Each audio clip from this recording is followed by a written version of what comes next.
c'est les choses du monde, il ne faut pas parler de ça. Mais nous devons comprendre que tout le monde doit chercher la faveur du roi. Tout enfant de Dieu doit chercher la faveur du Père. Tout enfant doit chercher la faveur de son Père. Alléluia. Lorsque nous encourageons nos enfants à être sages et à obéir, un enfant intelligent cherche la faveur de son Père.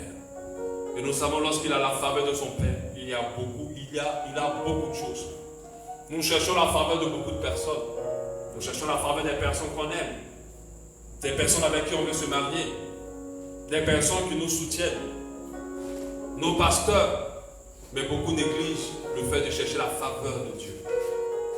Et c'est très important pour nous de la rechercher et de l'obtenir. Alléluia. Parce que lorsqu'on obtient la faveur d'un roi, on obtient tous les avantages dont le roi est capable. Et nous savons que notre Dieu, à lui, rien n'est impossible. C'est pour ça que tout enfant de Dieu est environné. Ceux qui ont cherché cette faveur, ceux qui ont touché, d'autres le font consciemment, d'autres inconsciemment, mais pourvu qu'il y ait la faveur de Dieu sur ta vie. Nous avons vu comment cette faveur, le fait que Dieu, Joseph avait trouvé grâce auprès de Dieu, aux yeux des yeux de Dieu, l'a vraiment amené dans la dimension où Dieu veut l'amener. Alléluia. Donc ça ne sert à rien à quiconque ici présent de chercher la faveur de son conjoint, de chercher la faveur de son père, de son patron, de quiconque, sans avoir trouvé d'abord la faveur de Dieu.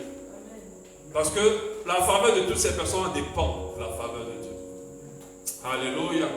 Quand sa faveur est sur toi, les gens t'aiment. Tu deviens une personne favorisée à tous les niveaux. Et tu n'es plus dans les conditions naturelles des choses. Alléluia.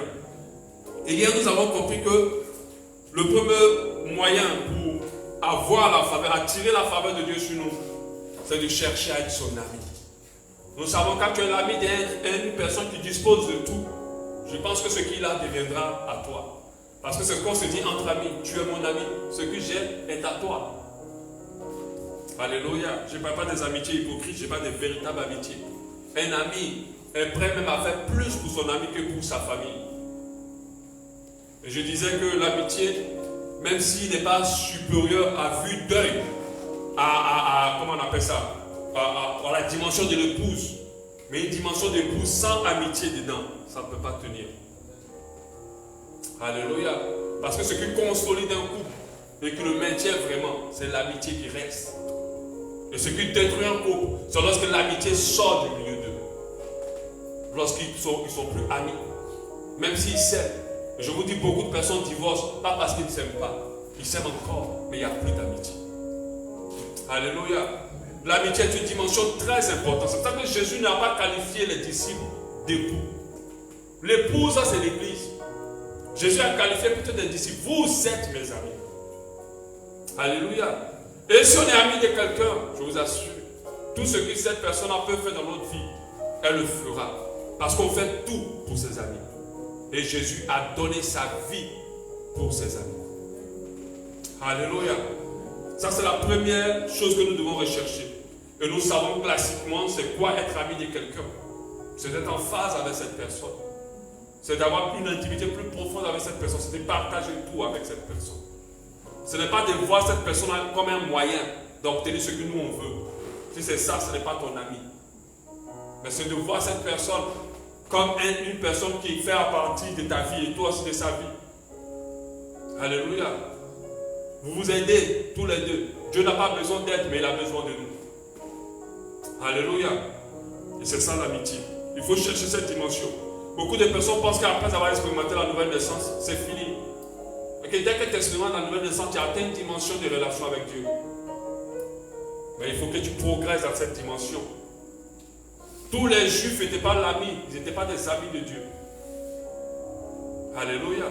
Qu'on a vu Moïse, qu'on a vu comment ça s'appelle Noé, qu'on a vu Daniel, qu'on a vu David, qu'on voit toutes ces personnes-là. On comprend qu'il y a une dimension d'amitié. Même parmi ces disciples, Jésus ne montait pas à n'importe qui lorsqu'il partait dans les lieux secrets voir son Père. Ces personnes-là ont eu droit à expérimenter des choses que les autres n'ont pas eu droit à expérimenter. Parce qu'ils avaient atteint la dimension d'amitié avec Christ. Alléluia. Jésus pouvait leur faire confiance. Il n'est jamais monté avec Judas dans ces lieux secrets. Alléluia. Pendant que Judas faisait partie des disciples. Il n'est jamais monté avec certains apôtres dans les lieux secrets. Pendant que ces apôtres faisaient partie des disciples. Ils ont même servi Dieu après. Jésus après. Mais parce que les trois autres avaient une dimension d'amitié. Jésus avait confiance en eux et pouvait compter sur eux. Le deuxième moyen d'attirer la faveur divine, c'est d'être humble. C'est d'être humble. La Bible dit que Dieu résiste aux orgueilleux, il fait grâce aux humbles. La grâce est contenue dans la faveur. Alléluia. C'est l'humilité et la simplicité. Comme on l'a dit tout à l'heure avec nos enseignements, tuer son moi.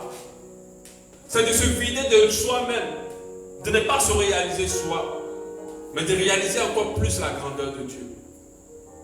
Plus vous êtes dans l'humilité, Dieu est avec vous. Dieu aime les gens simples, humbles. Dieu aime accompagner, il est avec ceux qui ne se montrent pas, ceux qui ne veulent pas écraser les autres, ceux qui ne sont pas à chaque moment qui ne cherchent pas à chaque moment à vouloir s'affirmer. Sa grâce et sa faveur accompagnent l'homme. Dieu fait grâce au homme. Quand quelqu'un rentre dans l'orgueil, il prépare sa chute.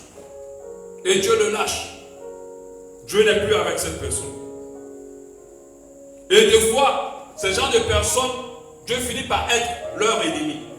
Dieu finit par les combattre. Et je vous ai déjà dit, Dieu, il arrive qu'il combat des gens. Et une chose que Dieu ne veut pas sentir dans la vie d'un ami, c'est l'orgueil. Une personne qui commence à plus se réaliser, à plus réaliser sa valeur que de réaliser la puissance et la capacité de Dieu. Alléluia. Donc si tu veux avoir la faveur divine, il faut apprendre à te cacher. Il faut apprendre à te laisser derrière. Il faut apprendre, lorsque les gens te banalisent, accepte qu'ils le fassent. Il faut les laisser te considérer comme ils pensent. Il faut apprendre à ne pas chercher les choses qui te glorifient. C'est pour ça que la Bible, n'aspirez pas à ce qui est élevé ou ce qui élève. Quand tu commences à rentrer dans cette dimension-là, toi avec Dieu, vous commencez à avoir le même caractère. Parce qu'on n'est pas ami de n'importe qui. Parce que notre Dieu est homme. Il est très puissant, il est capable de beaucoup de choses, mais il ne vient pas le crier sur tous les toits. Il ne vient pas le montrer. Beaucoup de choses se passent. Des fois, on a l'impression que Dieu n'est pas là. Et que Dieu n'est pas Dieu. Parce qu'on voit plein de choses se passer. Il regarde jusqu'à la fin du film. Et on aura l'impression, mais Seigneur, où tu es? Et puis un jour, il se lève. Et il montre que c'est lui Dieu. Alléluia. Mais il pouvait le montrer dès le départ. Amen. Il faut que nous ayons un caractère de douceur. Parce que des fois, l'orgueil est attaché à la colère. Pas de voir tout le temps. La colère est la marmite de l'orgueil. L'orgueil est plutôt la marmite de la colère, je vais dire plutôt. Les gens qui sont colériques, qui sont rancuniers, qui manquent de douceur, c'est des personnes qui sont orgueilleuses. Et quand tu es orgueilleux, la faveur de Dieu aura du mal à s'installer dans ta vie. Moi, je me rappelle toujours dans mon histoire du Tchad, parce que j'ai vraiment vécu la faveur de Dieu là-bas, ça continue jusqu'à aujourd'hui. Quand on m'a embauché, je suis arrivé, et il y a un gars qui avait un bac plus, je crois, 2, un truc comme ça. Moi, j'ai quand même un bac plus 5. Donc, quand le gars, on me met son chef, ah non, le gars n'a pas supporté. Et moi, je sois son chef. Et quand je lui dis, montre-moi le travail que tu fais, même si je suis connais l'informatique, je ne peux pas connaître tout le travail qu'on fait, toi, tu as l'habitude d'être là. Ton patron et les patrons, on l'a remplacé par moi. Et le gars ne voulait pas. Je pouvais me fâcher pour le faire, pour l'obliger à me montrer en voyant le patron, ou faire quelque chose de particulier, ou lui montrer, en tout cas lui m'affirmer. Je n'ai rien dit. Je lui ai seulement dit, ok. On m'a mis devant des boulots, jusqu'à le patron m'a mal parlé, mais on t'a confié le boulot, tu n'as pas pu faire. Mais je ne comprenais pas le boulot, parce qu'il fallait comprendre le boulot là. Et pour comprendre, il fallait connaître les habitudes des problèmes qu'ils avaient. Et si lui m'expliquait, ça m'aurait facilité la tâche. Il avait des logiciels qu'il pouvait me donner, il ne m'a pas donné. Alléluia. Mais à chaque fois que tu essaies d'appuyer une personne qui a la faveur divine, à chaque fois que tu essaies de le détruire, tu le lèves encore plus. Et ce jeu-là, je l'aimais bien. Mais je ne me suis pas affirmé. Qu'est-ce que j'ai fait? Je dis, ok. Toi, tu ne veux pas me montrer le travail que tu fais. Ok, moi je vais te montrer mon travail. Donc je l'ai appelé, je dis, bon, moi je sais faire telle chose. Est-ce que tu sais faire? Non, je ne sais pas faire. Bon, je te forme. Je commençais à le former pour qu'il apprenne. Mais ma mère, ça ne me donnait pas ce CD. Un jour, il a eu un terrible mal de ventre, il a failli mourir. Et c'est moi qui ai imposé la main pour prier pour lui. Et le mal de ventre s'est calmé. Quand ça s'est calmé, le gars a changé. Alléluia. Mais si je m'étais combattu avec lui, je m'étais battu avec lui, la faveur de Dieu n'allait pas m'accompagner. Si j'avais voulu m'affirmer en tant qu'un bac plus 5 quand même, la faveur de Dieu n'allait pas m'accompagner. Deux fois, il faut apprendre à te taire, à laisser les choses, à regarder comment Dieu va te repositionner en haut. Et c'est ce que beaucoup n'acceptent pas. Dès qu'ils sont rabaissés, seulement ils réagissent. C'est pour ça que la faveur de Dieu n'est pas ton partage. C'est pour ça que tu montes, mais il n'y a rien qui se passe. Et tu as comme l'impression que Dieu ne t'aime pas. Dieu t'aime, hein? Mais Dieu résiste aux orgueilleux. Et il est fidèle à sa parole. Il y a une chose au-dessus de Dieu, c'est ce qu'il a dit. Sa parole. Alléluia. Et Dieu s'est glorifié. Après, c'est moi qui ai commencé à apprendre à faire rentrer vraiment des sérieux blés dans cette entreprise. Parce que je commençais à avoir des gros contrats pour cette entreprise. Et la personne aujourd'hui, on est tellement amis aujourd'hui. Il me parle de ses affaires, de son affaire. Vraiment, on est amis aujourd'hui. Mais si je m'étais affirmé, rien n'allait se passer. Des fois, quand on te rabaisse à 7, laisse-toi en bas. Et tu vas voir comment la faveur de Dieu va se positionner pour toi. Donc l'humilité accentue et favorise la faveur divine. Quand tu es humble et saint. D'autres pensaient qu'on allait leur parler des 5 règles de ceci, de cela. Ou des fois des hommes de Dieu te donnent des enseignements pour leur permettre seulement que tu viennes leur donner des offrandes. Non. Moi je suis en train de parler des vraies choses qui vont te permettre de ressembler à Christ. Et c'est là que la faveur de Dieu sera sur toi. Alléluia. Ils ont reçu à tuer Jésus. Parce que Dieu a dû lâcher Jésus à un moment. Vous savez pourquoi elle a dit Père, pourquoi m'as-tu abandonné? Si Dieu ne l'avait pas abandonné, il n'allait pas mourir. La faveur de Dieu était sur Jésus. Tout ce qui ses ennemis faisaient comme piège échouait. De telle sorte que quand ils sont venus l'attraper, c'est lui-même qui a oublié de dire bon, c'est moi en fait, c'est moi. Parce que sinon il ne l'aurait pas vu. Tous les pièges que les ennemis tendaient contre lui échouaient. Parce que Dieu était avec lui. C'est pour ça qu'on l'appelait Emmanuel. Dieu est avec nous. Alléluia. Amen. L'autre élément, c'est la vie de sanctification. La vie de pureté. La parole de Dieu dit en 1 Thessaloniciens 4:3, ce que Dieu veut, c'est votre sanctification, c'est que vous abstenez de toute impureté, que chacun puisse posséder son corps dans la sainteté et l'honnêteté. Alléluia. Et on a vu que Daniel a activé la faveur de Dieu quand il a pris la résolution avec les autres amis de ne pas s'essuyer avec les mains du roi. C'est à partir de là que les choses se sont multipliées sur leur vie. Amen. Tu veux favoriser, en fait, si tu veux avoir la faveur de Dieu, que tu vis dans la saleté, ce n'est pas la faveur de Dieu qui sera sur toi. Parce que le Dieu que tu sais, c'est un Dieu saint. Il faut que tu marches dans la sanctification. Il faut que tu marches dans la pureté. Comme Daniel, il faut que tu te mettes à part. Pour que Dieu t'occupe ta puissance, la puissance qu'il t'a donnée. Et c'est comme ça que ces personnes ont marqué la génération en se gardant. La femme de Potiphar savait que l'impudicité pouvait annuler la faveur de Dieu sur Joseph. Elle allait lui demander de coucher avec lui. En fait, elle n'avait pas envie de coucher avec lui. Le diable savait si elle couchait avec lui, la faveur de Dieu allait disparaître. On a vu le cas de Samson. Alléluia. Il a dû fuir. Il ne fuyait pas parce qu'il avait peur que la femme le tue. Le sexe, ça ne tue pas. Au contraire, il aurait pris du plaisir. Mais il fuyait parce qu'il y avait gros qui était en jeu. La faveur de Dieu. S'il cédait à cette femme-là, quelque chose allait quitter de lui. C'est pour ça que la Bible dit, n'offrez pas vos années aux prostituées. C'est pour ça que quand tu veux tomber dans le péché, réfléchis. Il y a beaucoup en jeu. Des fois, les gens accordent de la valeur seulement ce qui est visuel. Alors que les choses les plus importantes pour nous ne sont pas visibles. Les choses les plus importantes dans nos vies, on ne les voit pas. Alléluia. Donc il faut marcher dans la sanctification. Afin que Dieu dit avec fierté, comme il a parlé de Jean, tu as vu mon fils Jean. Et quand Dieu te présente comme ça avec fierté, imagine que le président dit, mais est-ce que tu connais ce gars-là? Vraiment, c'est un bon gars, mon frère. Mon frère, tu as réussi. Alléluia. Après, il faut dire qu'un président que Dieu voit comme un grain de sable, Dieu est plus puissant que lui. Si Dieu te pointe du doigt pour te féliciter, comment sa grâce va être retenue envers toi? Donc il faut mener une vie dans la pureté, dans la sainteté. Il faut s'éloigner de tout péché.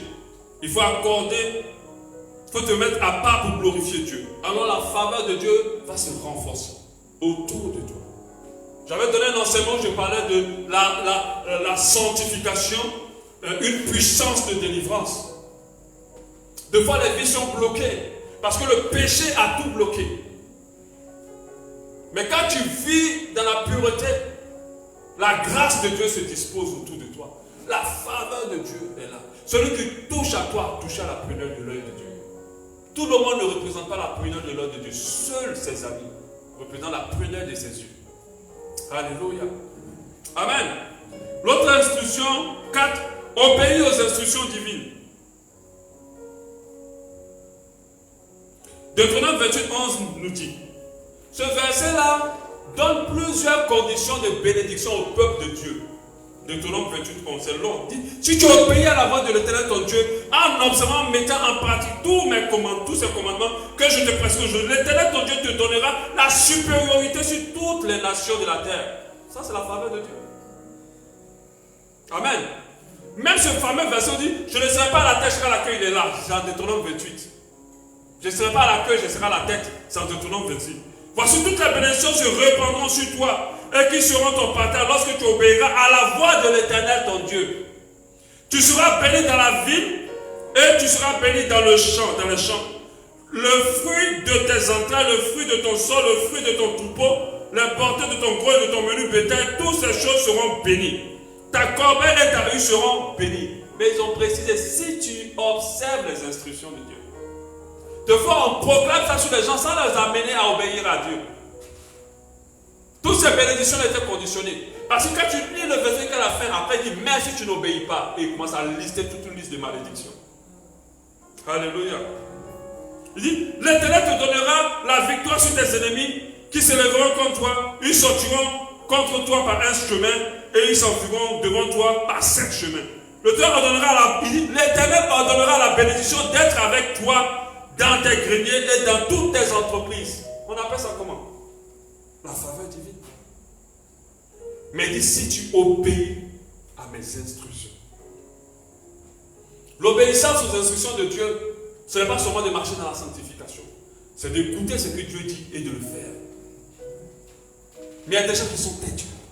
Quand Dieu leur parle, ils préfèrent raisonner, ils préfèrent faire ce qu'ils veulent. Ce qu'ils espèrent être juste. Et c'est là que beaucoup traînent. Alléluia. Il faut obéir. Peu importe ce que tu dois perdre, obéis. Et c'est là que la disposition de la faveur de Dieu va se positionner. On a sorti plusieurs versets de leur contexte sans expliquer la vraie raison de ces versets-là. La condition, c'est l'obéissance. On va voir des gens prêcher et dire, l'Éternel me donne un verset pour toi. J'ordonne à la bénédiction d'être avec toi dans tous tes greniers, dans toutes tes endroits. Amen, pasteur, c'est une grande prophétie. Mon frère, sanctifie-toi, sinon il t'a blagué, il ne t'a rien dit. Alléluia. Marche dans l'obéissance à Dieu, sinon le gars t'a flatté seulement. Lorsque tu obéis, tu ne peux pas marcher, chercher la faveur de quelqu'un et puis chercher en train de toujours faire quelque chose qui ne lui plaît pas. Tu vas voir quelle faveur là. La faveur, ce n'est pas malgré tout ce que tu fais. La faveur est conditionnée par ce que tu fais. Alléluia. Elle est conditionnée par ce que tu es. Sinon la personne ne te donne pas sa faveur. Alléluia. Donc, il faut rentrer dans l'obéissance. Il y a beaucoup à dire, mais je préfère aller vite. Amen. 5. Être une bénédiction pour les autres. Une bénédiction pour les hommes. Une bénédiction pour ton prochain. Est une bénédiction. Je disais récemment à certaines personnes, quand les jeunes étaient venus m'accompagner, je suis en train de, s'il plaît à Dieu, finaliser l'album au studio. Quand ils sont venus m'aider dans le cœur, je leur dis, je sais que beaucoup de personnes, quand vous venez là, ils vous parlent directement, vous voulez l'argent, ils veulent l'argent directement. Je leur ai dit, vous savez, c'est ça même qui m'a inspiré le thème. Quand j'ai fini de leur parler, j'ai senti qu'il faut que j'en parle. Je leur ai dit, vous savez, des fois les gens pensent que l'argent est la récompense de tous nos actes. Et c'est la seule récompense possible. Je dis, c'est faux. Participez aux choses qui bénissent les gens. Dieu va les retourner en grâce, en faveur, en santé, en protection. Et beaucoup ne savent pas ça. Des fois, quand il veut les aider, il veut toujours du retour. On va te donner 15 000, 20 000, 30 000, 100 000. C'est fini, tu n'auras plus rien de la part de Dieu. Ça veut dire qu'il faut que nous ayons des cœurs de gratitude et de générosité des fois. Des fois, on sent que cette personne-là veut me payer, mais je sens qu'elle-même, elle en a besoin. Il faut aider. Sans prendre quelque chose en retour. Mais sache que Dieu n'oublie jamais un bienfait. Il n'est jamais perdu. Il ne va pas se retourner en argent. Mais je dis, la grâce a plus de valeur que de l'argent. Alléluia. Donc, activer la faveur de Dieu, c'est d'aider les veuves, les orphelins, les gens qui sont dans le besoin, les gens qui sont dans le manquement. C'est d'aider les gens qui font le service pour le Seigneur. C'est d'aider vraiment toutes les personnes qui ont besoin d'aide, que tu peux soutenir, que tu peux aider. Je te dis, à chaque fois que tu as hébergé quelqu'un, et puis la personne après a craché, tu dois t'apaiser le cœur. Sache que tu n'as pas perdu ce que tu as fait. Tu n'as pas perdu ça. Elle pense, elle n'a pas été reconnaissante, hein, mais Dieu va convertir ce acte que tu as posé en grâce, en faveur et en bénédiction. C'est pour cela qu'il faut aider, comme la Bible dit, sans rien attendre en retour. Et c'est comme ça que les gens sont bénis. Et malheureusement, nos frères les musulmans ont compris. Ils font beaucoup de monde. Et leurs affaires prospèrent. Les chrétiens ouvrent leur magasin avec le salon de Jésus-Christ céleste. Et puis ça ne marche pas. Après, ils doivent jusqu'à... C'est pas parce que tu as mis Jésus-Christ céleste dessus que ça va prospérer. Est-ce que tu soutiens la veuve? Est-ce que tu soutiens l'orphelin? Est-ce que tu aides les gens dans le besoin? Même quand ils vont faire les offrandes dans leurs églises, c'est des offrandes ingrates. Ils donnent tout ça parce qu'ils pensent que Dieu c'est une machine à sous. Donc quand je donne 1 million, Dieu va me donner ça en multiplié. Comme c'est ce qu'on leur enseigne. Ça c'est de l'ingratitude. Tu es ingrat, tu es en train de penser à toi quand tu le fais. Tu ne penses pas aux besoins de l'église, tu ne penses pas aux besoins des gens. J'aimerais dire à quelqu'un, si on t'a fait du mal pendant que tu as aidé, sache que tu n'as pas, le bienfait que tu as fait n'est pas perdu. Dieu va te le retourner en grâce. C'est pourquoi tu n'es pas malade toutes les années, c'est la grâce, le bien que tu as fait aux gens. À quoi sert d'avoir des millions si on se tape un cancer? Rien. Il y a des gens qui sont les honnêtes enfants qui mettent très jeunes dans leurs bras. À quoi sert? La grâce, recherchons la faveur, la grâce plus que toute autre chose. Mais la faveur, la grâce, pas de n'importe qui, mais de Dieu. Alléluia. Tout ce que nous faisons de bien, nous retournera en bien. Et c'est comme ça que la veuve de Sarepta est rentrée dans une autre dimension. Parce qu'elle a aidé l'homme de Dieu. C'est comme ça que cette veuve-là, qui avait reçu, je crois, Élisée, pardon, a pu avoir un enfant. La faveur de Dieu s'est posée sur cette femme stérile. Mais quel lien il y a à avoir d'aider quelqu'un et puis d'accoucher? Il n'y a pas de lien. Elle était décrétée stérile. C'est comme ça Abraham, à un âge aussi vieux, a pu avoir un enfant et que sa vie a changé à jamais. Il est devenu le père d'une multitude de nations parce qu'il voyait 3 hommes passer et puis il a dit, venez, vous ne pouvez pas passer comme ça. Rentrez chez moi, lavez vos pieds, mangez et tout. Après, il ne les a pas dû payer. C'est pour ça que si je parle à ceux qui vont commencer le ministère, ne mettez jamais l'argent devant. Si vous partez prier pour les gens, priez pour eux gratuitement. Alléluia. S'ils n'ont pas Jésus qui va vous bénir, refusez. On ne prend pas l'argent de quelqu'un qui n'est pas converti. Pas parce que son argent est sale, mais pour nous montrer que l'intérêt qu'on a pour lui, c'est vraiment son âme. Pour qu'il soit sûr que nous sommes là vraiment pour son âme. Parce que nous sommes déjà catalogués comme des gens qui aiment l'argent. Alléluia. Mais ne faites rien. Et ces personnes ont changé le cours de leur vie à jamais. Parce qu'ils ont posé un acte de charité. Parce qu'ils ont aidé les gens. Parce qu'ils ont soutenu les autres. Alléluia. Le sixième, les dons sacrificiels sont aussi importants. On a vu avec Noé, quand il est sorti, il a fait un sacrifice. Quand Dieu a senti sa pluie à Dieu, et la grâce de Dieu est restée sur lui. Il y a des gens, leur cours de vie a changé après des dons sacrificiels. Il peut arriver que tu sens dans ton esprit, il faut que je pose un acte fort de sacrifice. Fais-le, n'hésite pas. Deux fois Dieu, ce qui fait qu'il ne peut pas, il garde sa faveur sur quelqu'un, c'est quand il se souvient de son sacrifice, à cause de lui.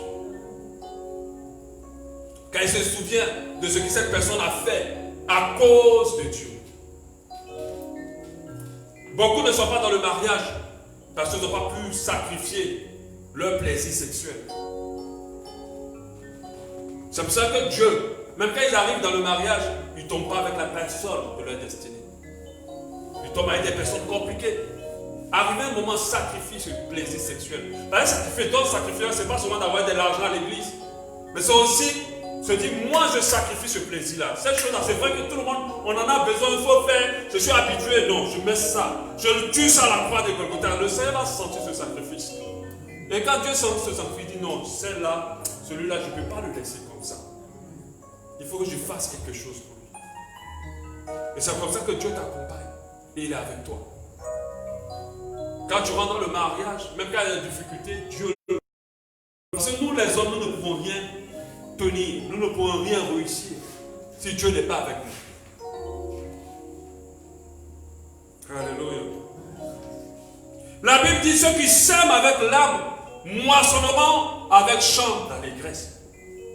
C'est pour ça qu'à un moment, il faut comprendre que le sacrifice active la faveur divine. Dieu va te dire de faire un sacrifice, tu dois le comprendre, tu dois le sentir, tu dois le faire, sans réfléchir, sans calculer. Et tu vas voir la faveur de Dieu s'installer sur toi.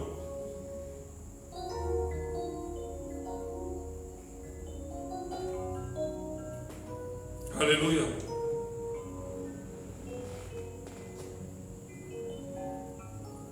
Amen. Et le dernier, qui n'est pas des moindres, c'est la déclaration et la bénédiction de nos parents biologiques et de nos parents spirituels. Nous-mêmes les hommes, nous savons que quand tu as insulté ton père, on sait que tu es maudit. Mais en fait, tu n'es pas maudit, c'est Dieu même qui te maudit. Amen. C'est lui-même qui te maudit. Quand tu commences à avoir une attitude pas raisonnable avec ceux qui t'ont mis au monde, ou ceux qui sont tes responsables ou mentors spirituels, c'est Dieu lui-même qui te combat et qui te maudit. On sait très bien, ce n'est même pas une question à démontrer. Tous ceux qui ont osé affronter un père finissent toujours mal. Et les choses ne marchent pas pour eux. La faveur de Dieu ne les accompagne pas. Ensuite, Dieu se place en combat contre eux, en ennemi contre eux. Beaucoup souffrent dans la vie aujourd'hui parce qu'ils n'ont pas la bénédiction de leurs parents. Ils les ont ignorés. D'autres ont abusé de leurs parents ou des chrétiens. Des fois, ce sont des chrétiens. Le pire, c'est s'ils sont chrétiens nés de nouveau, c'est la cause de leur malheur et ils se débattent dans la vie sans résultat. Et cela ne va jamais marcher. Quand Dieu t'envoie un père et que Dieu te donne un père, c'est parce que ce père est une source de bénédiction pour toi. C'est un canal de transfert de la faveur de Dieu sur ta vie. C'est pour ça, faites très très attention. La faveur a accompagné Isaac parce que son père Abraham l'a béni. On a vu l'histoire de Isaac avec ses deux fils. Celui qui l'a béni, c'est lui qui a été vraiment béni. Et quand tu lis l'histoire de Jacob, Tu vois que quand il est parti dans la maison de son beau-père, tout ce qu'il touchait prospérait. Son beau-père a pensé qu'il allait la voir. Il lui a dit, les salaires de ton travail, parce qu'il a dit, j'ai fini, je vais partir, voilà mon salaire. Il a dit, tous les brebis t'achetaient là, c'est pour toi. Mais il ne connaissait pas, il ne savait pas que la faveur divine était sur Jacob. Alléluia. Et au lieu que les brebis sortent tous sans tache et que les vilains sortent avec les taches, au contraire, c'était les robustes qui sortaient avec les taches et ils étaient plus nombreux.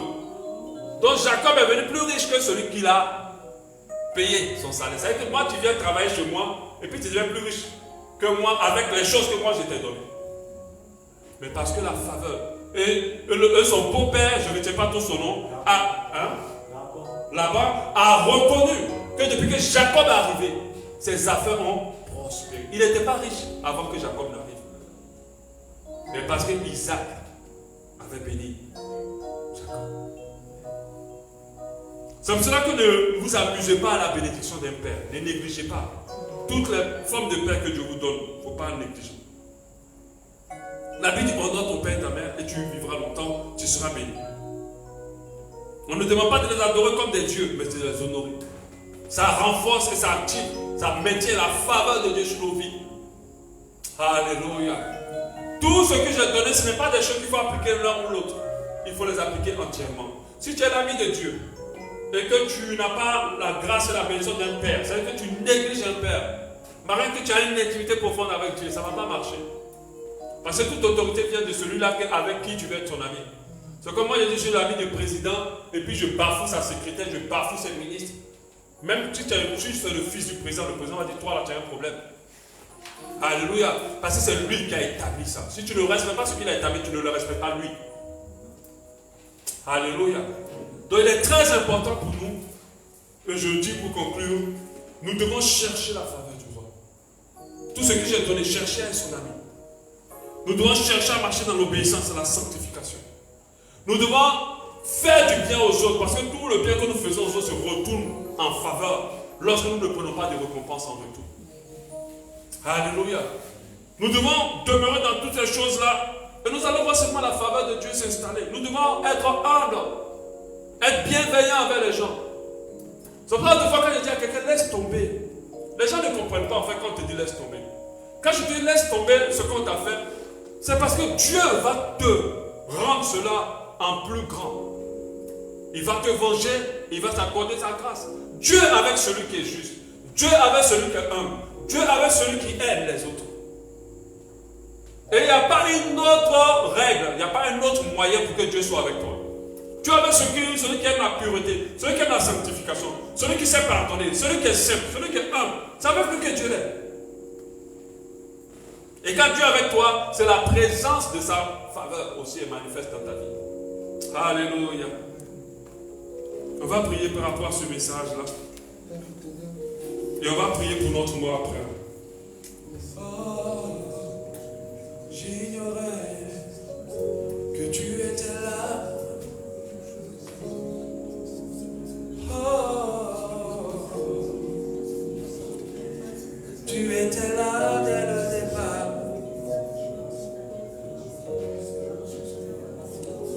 Tu étais là.